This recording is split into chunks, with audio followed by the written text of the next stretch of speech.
Coming up on Sports Extra, UNC men's basketball falls short in the first round of the NCAA tournament, while UNC women's basketball is still dancing right here in Chapel Hill.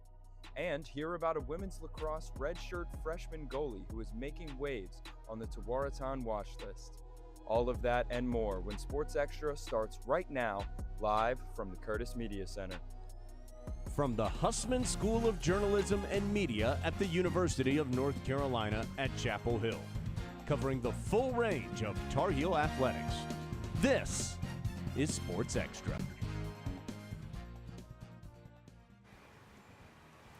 Let's address the elephant in the room. Charlie, the men's basketball team has been knocked out of the NCAA tournament in the first round. Yeah, after all the hardship and adversity they faced to make it to the big dance, it's yet another early exit. But thankfully, we have the best painkiller in the world, a great women's basketball team. Hello and welcome to Sports Extra. I'm Charlie Costel. And I'm Bethany Pryor. Charlie, I can't wait to see what the women do tonight in Carmichael against West Virginia. Agreed. It's sure to be a great matchup, but definitely one we're equipped for. But before we can talk about that, let's talk about what went wrong with the men. After dominating their play-in game, the Heels faced the Ole Miss Rebels on Friday, hoping to move past the first round of the NCAA tournament. The Rebels put the first couple of points on the board with this dunk just 40 seconds into the first half. The Heels responded with a shot from Van Allen Lubin, tallying a total of only 4 points 4 minutes into the game. Jalen Withers drained this three-pointer to try to gain momentum for the Heels, but they ended the half down by 18. The second half started promisingly, and a classic Lubin dunk started to fuel the Heels' fire. And what's better than a Lubin dunk? This emphatic one-handed dunk from Jalen Washington. Unfortunately, the Heels couldn't pull through and ended their season with a 7-point loss. The first half, obviously not playing a pretty good game, and then coming through the second half and, battling all the way to the 1 minute mark was a 2-point game. It just kind of describes our whole season. Our men's basketball analyst Spencer Haskell joins us now one last time to talk about what went wrong on Friday and where the team stands moving forward. Spencer? Charlie, if you watched Carolina this season, you saw this game over and over again. This game was a perfect microcosm of the entire season. Every time Carolina played an elite team, they fell in too big of a hole in the first half, and they couldn't get out of it in the second half. Happened against Kansas, happened against Michigan State, Auburn, Florida, Duke, you name it. They came out flat. They looked like they didn't belong, but in the second half, they looked like they could belong against these elite teams, but they're already down 25 points, and it's too late. They can't recover. Now, on Friday, Carolina really struggled defensively. Ole Miss was only shooting 34% from three on the season, but on Friday, they shot 40% against Carolina. It's because Carolina struggled defensively to guard simple ball screen pick and roll actions. Here in this first clip, you'll see simple pick and roll, Drake Powell, Van Allen Lubin, except Lubin's man doesn't roll to the basket. He fades out for the three. They don't communicate. They don't switch, and Lubin's man is left wide open for the uncontested three. It happened time and time over and over throughout the game. Ultimately, the straw that broke the camel's back, this last clip here, simple dribble handoff, and Seth Trimble makes the fateful mistake. He doesn't fight over the screen. He goes under it, leaving Sean Padula, Ole Miss's best three-point shooter, wide open for three to put the final nail in the coffin. Now, obviously, not thankfully, you lose R.J. Davis next season, which isn't good. You lose a lot of your offensive production, but you thankfully have a top 10 recruiting class coming in with Caleb Wilson, Derek Dixon, and Isaiah Dennis. So I should be interested to see. I'm really excited to see, what the offseason looks like for Carolina basketball with Jim Tanner and the new GM moving forward, Charlie. So, Spencer, you mentioned the transfer portal. With the newly hired general manager and Jim Tanner, that should be an area where the Heels improve, right?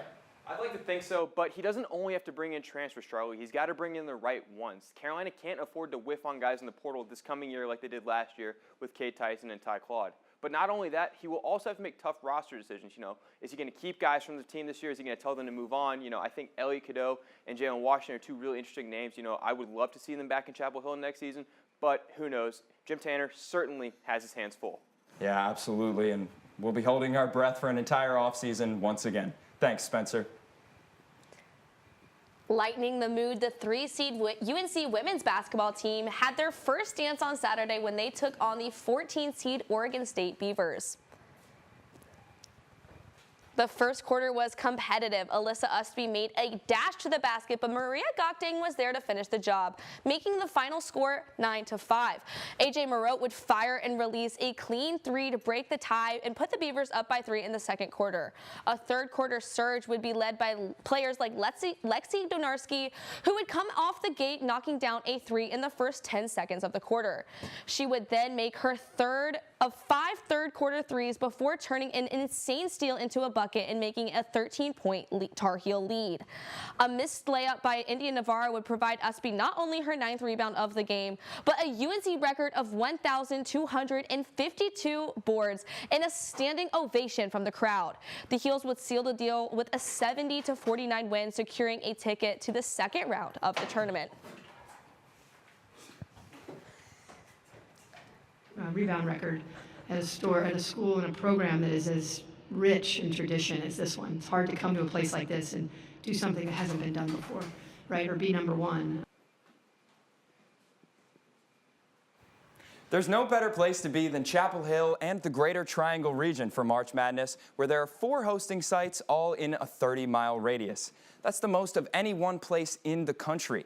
We have Carmichael Arena in Chapel Hill, we have Cameron Indoor Stadium in Durham, and the Lenovo Center and Reynolds Coliseum in Raleigh. The only place that comes close to this amount of action is Los Angeles, with UCLA and USC women's teams hosting. In total, there were 22 games competing in the Triangle, with 10 on the women's side and 7 on the men's. In fact, we have one of our reporters at one of these sites right now. Let's go to our women's basketball analyst, Molly Malik, who's live at Carmichael Arena. Molly? Thanks, Charlie. Hosting rounds 1 and 2 of the tournament has brought the best type of madness to Chapel Hill. Carolina hasn't hosted since 2015, but Chapel Hill is making the most of the opportunity. I was here in Carmichael on Saturday when UNC defeated Oregon State, and the energy inside of this arena was unmatched. That same atmosphere will be critical tonight when the Heels take on the 6th seed West Virginia Mountaineers at 7 p.m. Entrance is free to all students who can collect tickets outside of Dorrance Field at 6 p.m. The Mountaineers are the 15th in scoring defense nationally, holding opponents to just 55.6 points per game. And this is due to the fact that they utilize the element of surprise and sporadic decision-making. But they also have players like Jordan Harrison and J.J. Quinterly, who are going to be elemental both offensively and defensively. But as Coach Banghart mentioned in yesterday's pre-game interview, the ACC has prepared Carolina well. In fact, these two teams have only faced off once prior to today, and this is going to be exciting because Carolina is 23-1 on their home court when hosting the tournament, and they're hoping to raise it to 24 at tip-off. Back to you guys at the desk. Thanks, Molly. Charlie, I can't wait to see the run that UNC women's basketball is about to go on.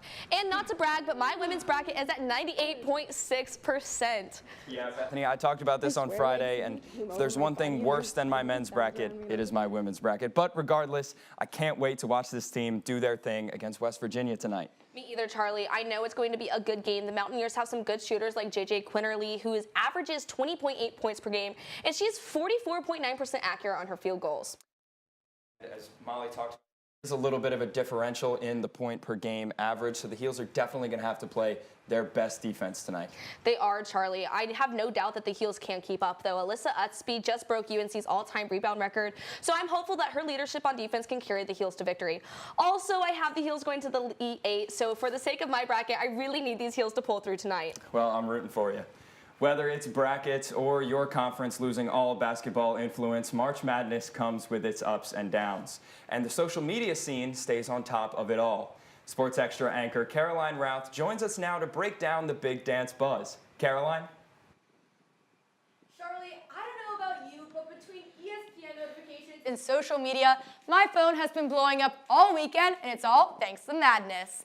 Now let's waste no time and dive right in with a tweet from NCAA March Madness saying, up and ready to dive into another day of March Madness. From 7:30 a.m. to 7:30 p.m., it's the best time of year because we have basketball all around the clock.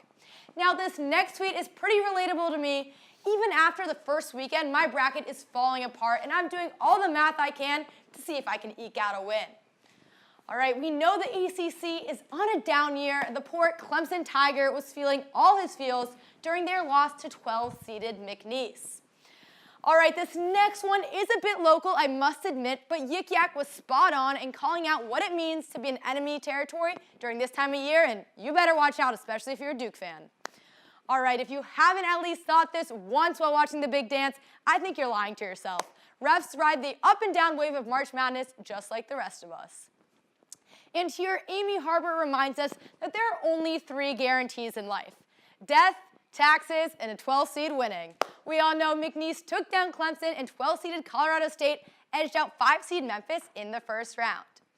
And finally, something I've been reminding myself a lot being a Tar Heel fan is UNC is a women's sports school. While our men's team had me feeling the lows of March sadness, it was the women who are keeping some March gladness in my life.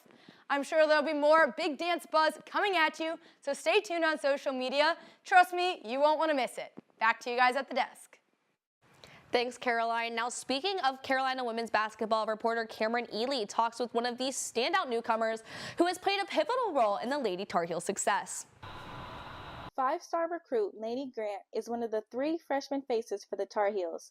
The Virginia native reclassed to forego her final year of high school and is already making a name for herself in the Carolina jersey. Normally people reclass the other way and they take an extra year to develop in high school, but I felt like for my journey and my development, I would benefit the most from coming to college and not staying an extra year. Grant knew Carolina was the place for her ever since her freshman year of high school. I want to win championships, ACC, national, regular season, like all these really high, lofty goals. So I knew I needed to put myself, and position myself in a group of people that wanted the same thing. The transition to D1 basketball has been challenging in all the right ways for Grant, and she credits the support of her teammates for helping her adjust. On the days when I feel down, they pick me right back up. And the days when they feel down, I'm dragging them along with me.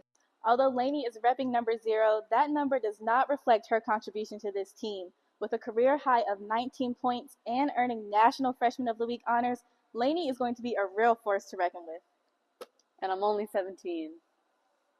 Grant is already playing like a seasoned veteran thanks to her versatility on the court. I consider myself a really great shooter. I can shoot the ball from anywhere on the court. I'm also looking to get my teammates involved. So I would describe my playing style as being able to do whatever is needed to win. As the team prepares for the NCAA tournament, Grant is confident that this squad has all the right tools to make it far. I'm Cameron Ely, reporting. No matter the outcome from the tournament, there's no doubt this team is truly special. And with players like Grant, this program will be in good hands. The UNC Diamond Heels traveled up to colder weather to face Boston College in a 3-day conference series this weekend. Game 1, Jake Knapp pitched 6.2 innings for the Heels and brought down his ERA to below 2, allowing only 1 run. UNC's offense smashed 2 balls over the fence. Sam Angelo got his first of the season, and Hunter Stokely moved back into the lead for home runs on the season. UNC took Game 1 5-1 against the Eagles, and Knapp recorded his 4th win this season. On Saturday, sophomore pitcher Jason DeCaro started, going 6 innings and 111 pitches. UNC took a 1-0 lead in the 3rd on a sacrifice fly by Gavin Gallagher. The team continues to demonstrate their elite base running and speed throughout the entire lineup. DeCaro remains strong, but Boston College was able to take advantage of a missed-time pitch and took the ball out of the park for a 3-run home run and the game-winning run. Eagles took Game 2 3-2. And in the final game, pitcher Aiden Haw had a no-hitter until the 7th. Offensively, Hunter Stokely contributed with a single in the 2nd inning. Luke Stevenson advanced to 3rd, while Sawyer Black and Kane Kepley came home. Additionally, Stokely had yet another home run in the 6th inning. The Heels' determination led to a 10-0 Mercy Rule win. UNC clinches the series. UNC's softball hit the field against the Louisville Cardinals on Friday, kicking off their weekend series. Carolina set the stage with exceptional defense, leaving the first inning 0-0. Then number 19, Sanaa Thompson, hits a killer home run to left field, bringing in 2 runs for the Heels. Louisville brought the heat, bringing in 3 runs in the 4th inning. UNC followed, crushing out 2 runs and scoring off 2 sac flies to center field. With the score 4-3 UNC, Louisville didn't back down, scoring 3 runs in the 5th, and UNC couldn't pull off a comeback. Final score 7-4 Louisville. On Saturday, in the bottom of the 3rd inning, this hit by Kat Rodriguez put the Heels in scoring position. And then Carly Myrtle and Reagan Carlson hit back-to-back home runs, making the score 6-2. The 4th inning brought this 3-run RBI hit to increase the score to 11-2. The Cardinals showed signs of life in the 5th inning with 3 runs, but it was no match for this home run by Sanaa Thompson to seal the game 13-2. To wrap up the series, Carly Myrtle hit a home run in the bottom of the 2nd, followed by a run after Grace Jackson knocked a ball past first base. In the bottom of the 3rd, Myrtle hit her 2nd homer of the day, sending her and Sanaa Thompson to the plate. Right after, Kiwi Pierce hit a home run and Grace Jackson made it to the plate, followed by Thompson's grand slam. 3 more runs by the Tar Heels shut down any chance of a Cardinal comeback, and the Tar Heels won 14-3. On Friday night, the Tar Heel men's lacrosse team traveled to take on in-state foe High Point. Carolina set the tone early, jumping out to a 5-1 lead after the 1st quarter. Sophomore Owen Duffy and junior Dominic Petramala each fired in 3 goals, helping build a big lead. Duffy weaved through the defense and finished low for his 2nd goal, while Petramala ripped a sidearm shot off a dodge from behind the cage. On the defensive end, graduate student Michael Gianfricoro stayed locked in, tallying 9 saves and keeping the Panthers scoreless in the 2nd half. North Carolina moves to 6-1 with a statement win away from home. The UNC women's lacrosse team has a rising star in goal. Sophomore Betty Nelson isn't just holding her own, she's making a name for herself on one of the nation's top teams. Her path to the crease started long before she put on a Carolina jersey. Here's Adair Martin with more. As a sophomore, Betty Nelson has already made her mark as UNC women's lacrosse starting goalie, but her journey started long before she stepped into the crease at Dorrance Field. And my brother started playing lacrosse around the same time, and he started playing goalie. If you asked me back then, like, did you do that because of your brother, I would be like, no, I did that because of me, but like, I looked up to him so much. Because she grew up in Colorado, getting recruited to play lacrosse at a top school wasn't easy. Nelson had to fight for exposure because the sport was more dominant on the East Coast. UNC's been a dream of mine. Even when I was playing boys lacrosse, I wanted to come play for the men's program. The opportunity to play for the US team, and it kind of put me on the map. The transition from high school to college wasn't smooth, and the challenges tested her confidence. You're so good at what you do for such a long time, and then you're just told that there are so many things that you can change to be better. It's almost like being told that you have to change everything that you've ever done. Through hard work and trust in her coaches, Nelson adapted and built a stronger, more resilient mindset. Now, Betty has developed her own way of handling the high-pressure role of being a goalie. You just dance in the locker room. Let me just dap up all my teammates. Like, that stuff for me is like a way to just chill out. Because then when I get into goal, it's like I'm not super wired, but instead I'm like being patient and being calm and just being prepared for the shot. The team is only halfway through its season, and Betty has been solid. Her work earned national recognition, landing her on the Tewaaraton watch list. It's great to get that nod. To me, it's like job's not done. We got a lot to go. Now, as she leads the Tar Heels in goal, she's part of a team she says is unlike any other. We've got just an insane bond. It's tough to describe because it's not like something I've ever experienced before. On the field, we're tough on each other. The instant that you get into the locker room, it's like all love. Betty Nelson's story is still being written, and if her journey so far is any indication, she's just getting started. I'm Adair Martin reporting. With plenty of season left to play, Betty Nelson is proving she's a force in the crease. You can watch her against number 3 Northwestern on Thursday. We have more to get to, but first it's time for Tar Heel trivia. Today's question is, why does Betty Nelson wear number 88? Is it because she can solve a Rubik's Cube in 88 seconds? Because her dad was a big fan of NASCAR's Dale Earnhardt Jr. and he drove that number? Or because her brother wears it in college? Or because her birthday is August 8th? Stay tuned to see if you picked the right answer. Coming up next on Sports Extra, UNC's gymnastics is flipping their way to third place where one gymnast scored a perfect 10. Men's tennis continues to dominate the ACC with matchups against Wake Forest, Boston College, and SMU this weekend. And a Nike event comes to Chapel Hill. All that and more after the break.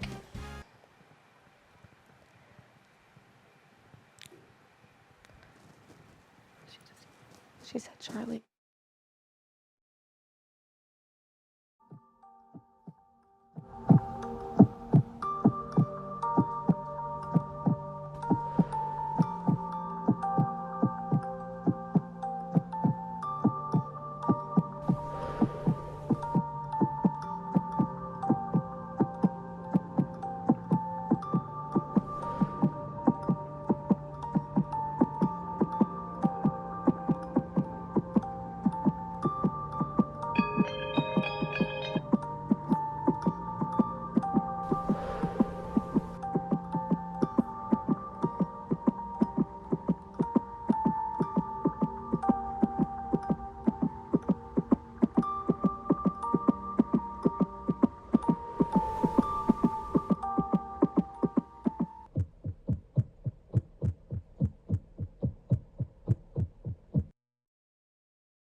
Welcome back to Sports Extra. Charlie, UNC Gymnastics competed in a big weekend this weekend with ACC championships. They had big competition this weekend, but I'm really hopeful that they can still make it to the NCAAs. Yeah, I'm excited to see where they go. Their toughest tests are definitely still ahead of them. There's a lot of powerhouses on the West Coast, not to mention number 1, Cal. I know they got a taste of Cal this weekend when they competed in ACCs, and Cal took first place, but hopefully that competition prepared them, so if they do go to NCAA regionals, they'll be prepared. But as I said, UNC Gymnastics competed in the ACC championships this weekend in Greensboro. Lucky Dekanoitsa added to the long list of impressive Tar Heel women, scoring a perfect 10 on her signature event bars. She led UNC to a school record on the medium with her impressive score of 49.475. JoJo Valahovic won the title of ACC Newcomer of the Year with amazing performances like her 9.9 on floor and a 9.85 on beam. The Heels finished third overall. Let's take it to Chalk Talk with Kate McCullough for more. Bethany, this team is on fire. As we just told you, Lolly Dekanoidze earned a perfect 10 on the bars. We have to look at her outstanding routine. She is taking control, pushing through her shoulders, doing everything she can to pull this off seamlessly. She does a double layout dismount, and that's a Carolina stick. It can't get better than this. I continue to be impressed as we're going to see back-to-back 9.9s on floor done by Valahovic and Forbes. Valahovic does a round-off back handspring into a tuck full in here. Now this is an E-level pass, the highest level of difficulty in scoring, and she nailed it. Now let's take a look at Forbes. She does a round-off back handspring into a double tuck. No need to lunge because she nailed that. Carrying that energy into vault again was Forbes, placing third, scoring a 9.925. Let's look at her vault run here. She does a stock full, a full layout. Absolutely nails it. She got amazing height immediately off the table and nailed the stick. Next, the Heels wait to see if they advance to the NCAA double regionals. Kate, can we expect to see the Heels advance to NCAA regionals? Yes, the NCAA chooses teams based on their national qualifying score.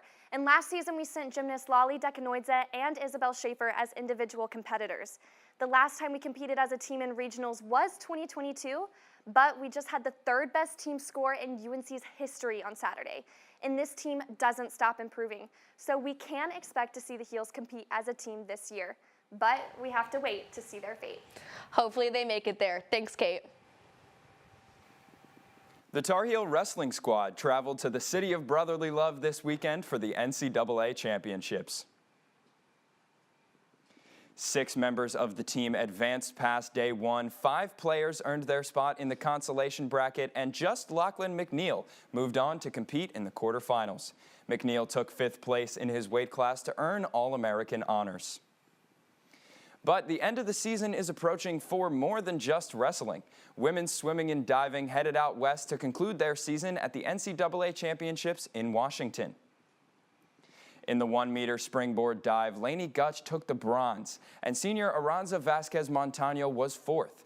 Sophia Fry set a Carolina record in the 200 back prelims with a time of 151.69, moving her into the number 2 spot for the event.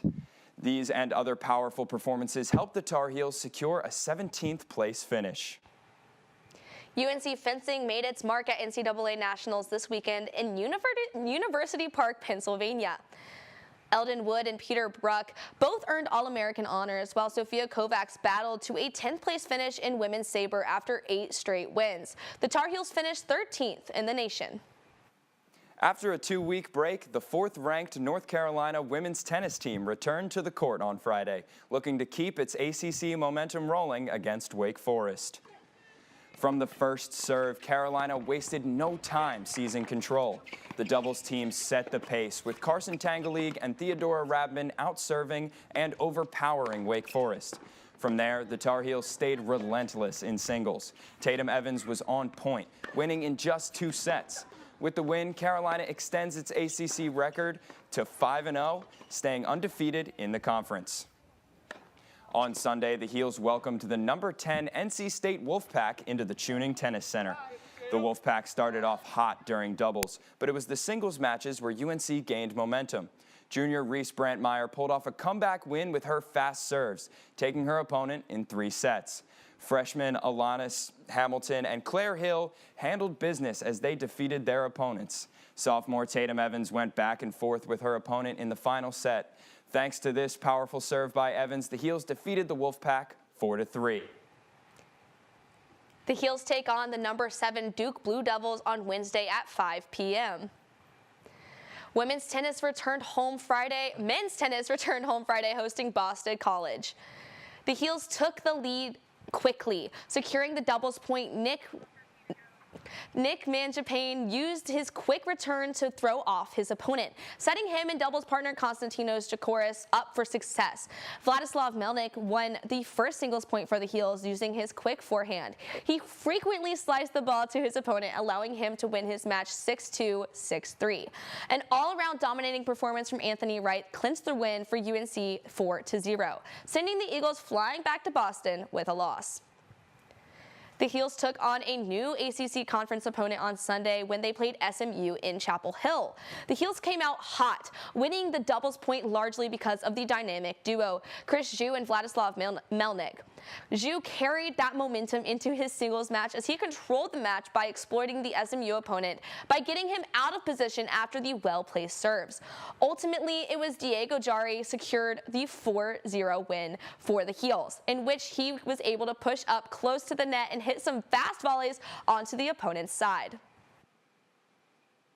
And the highly anticipated answer to today's Tar Heel trivia question of why Betty Nelson wears number 88 is because her dad is a big fan of NASCAR, and Dale Earnhardt Jr. drove number 88. It's Monday, which means you get to decide what play deserves the Sports Extra Play of the Week honors.